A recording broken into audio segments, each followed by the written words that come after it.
না না স্নেহা, আমি এই টাকাটা নিতে পারবো না। তুই যে আমাকে এই টাকার কথাটা বললি, এটা শুনে আমার খুব ভালো লাগলো। আর তুই যে টাকাটা দিবি বলছিস আমাকে, এটা আমি চাইলেও তোকে শোধ করতে পারবো না। তোর কাছে যদি কোনো কাজ থাকে তুই আমাকে দে, আমি কাজ করে টাকা উপার্জন করতে চাই। এমনি এমনি টাকাটা আমি নেবো না। না না, টাকাটা তোমাকে শোধ করতে হবে না, টাকা তুমি এমনিই নাও। না না, তোমরা দুজনেই যে আমার ব্যাপারে এত কিছু ভেবেছো, এটাতেই আমি অনেক খুশি। আমি টাকাটা সত্যিই নিতে পারবো না। আমি জানতাম তুই টাকাটা নিবি না, তোকে তো আমি ছোট থেকে চিনি। আচ্ছা ছাড়ো সব, আমার কাছে একটা কাজ আছে, তুই কি কাজটা করবি? হ্যাঁ, কাজটা করে যদি আমি টাকা পাই তাহলে আমি কাজটা অবশ্যই করব। হ্যাঁ, কাজটা করলে তুই অবশ্যই টাকা পাবি।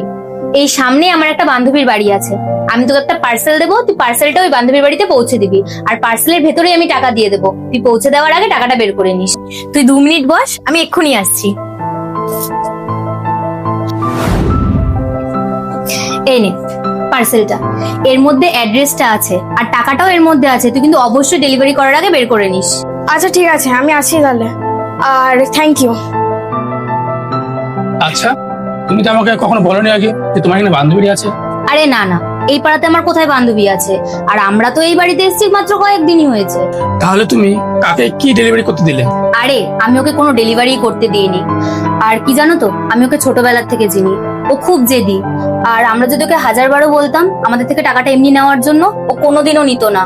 তার জন্য আমি ওই ঘরে গিয়ে ওই পার্সেলটার মধ্যে কিছু টাকা আর একটা চিঠি দিয়েছি, যে চিঠিটার মধ্যে লেখা আছে এই টাকাটা তোকে রাখতেই হবে।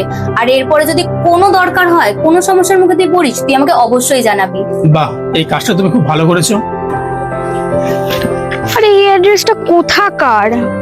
আমি তো এই অ্যাড্রেসের বাড়িই খুঁজে পাচ্ছি না। একটা কাজ করি, এটা বরং খুলেই দেখি, কিছু না কিছু তো পেয়েই যাব। এতগুলো টাকা, আর এটা কি?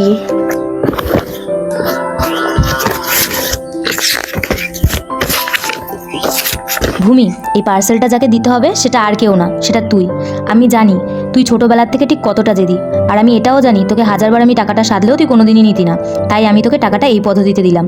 আর আমি কি করতাম বল, আমার কাছে আর কোনো উপায়ও ছিল না তোকে টাকাটা দেবার। আর হ্যাঁ, তুই প্লিজ টাকাটা আমাকে আর ফেরত দিস না। আর তুই আমাকে যদি সত্যিই তোর বন্ধু মনে করিস, তাহলে যখনই কোনো প্রয়োজন হবে তোর, তুই আমাকে বলবি। আর তোর পাশে সবসময় আমি আছি।